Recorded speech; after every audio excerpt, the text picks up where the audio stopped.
In 2012, my family won the state championship of team trivia in Arizona. That's a thing. And I wasn't there. And I love trivia. I love the thrill of knowing who won the Best Supporting Actor in 1992, who won back-to-back Defensive Player of the Year NBA in 1989 and 1990. Who did? Dennis Rodman. But after I had a manic episode the year before and almost got arrested on the corner of Sunset and Western and moved back home to my sister's bedroom in Phoenix, none of that really seemed to make any difference. You kind of loses the spark when you know that Dennis Rodman won the Defensive Player of the Year award. Doesn't carry any currency anymore.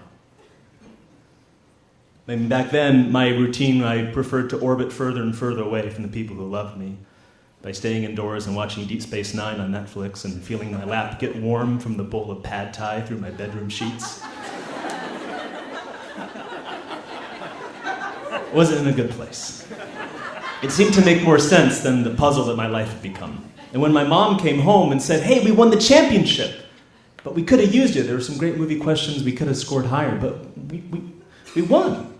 And we tried to call you because I didn't know if you wanted food. I could have brought you something back." I said, "Yeah, I lost my cell phone. I still can't find it," which was a lie. My anxiety had gotten so bad that I took my cell phone apart like a piece of cooked chicken in 3 pieces. It was a flip phone. And hid all the bones in a seasonal Starbucks bag and hid it underneath my sister's bed for 24 months. By that point, I was on month 3.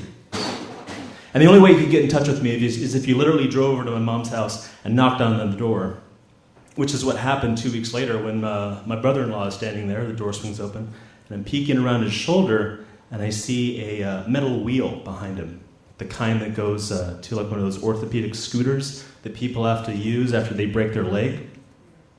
The person who broke their leg was my mother.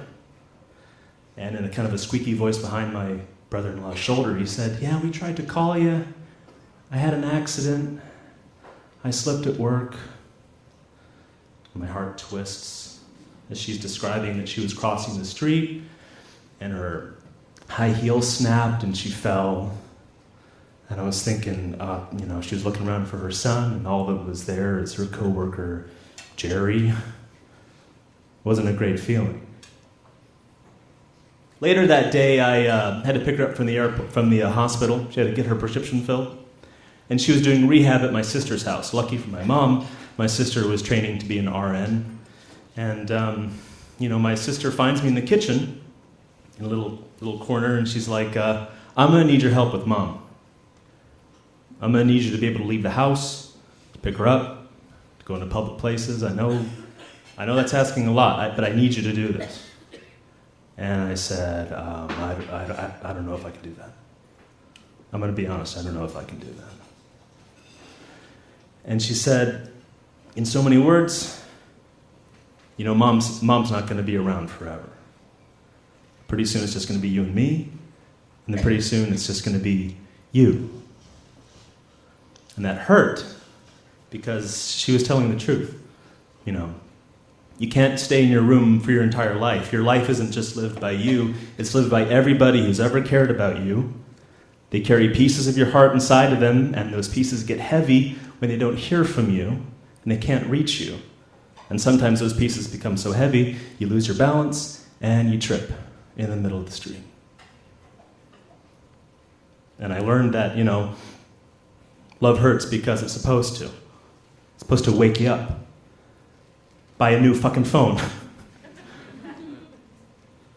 So my mom is watching Maleficent on Netflix. She's got her leg propped up.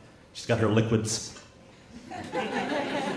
And I say, "Hey, Mom, team trivia is starting up again next week. How about we go?" And she said, "I'd like that. We've missed you." And I wanted to say, thanks for having me on the team. Thanks for making a place for me. Thanks for not getting embarrassed when we go to the movies and the guy sitting next to us has to move 4 seats away because your son hasn't taken a shower in 12 months.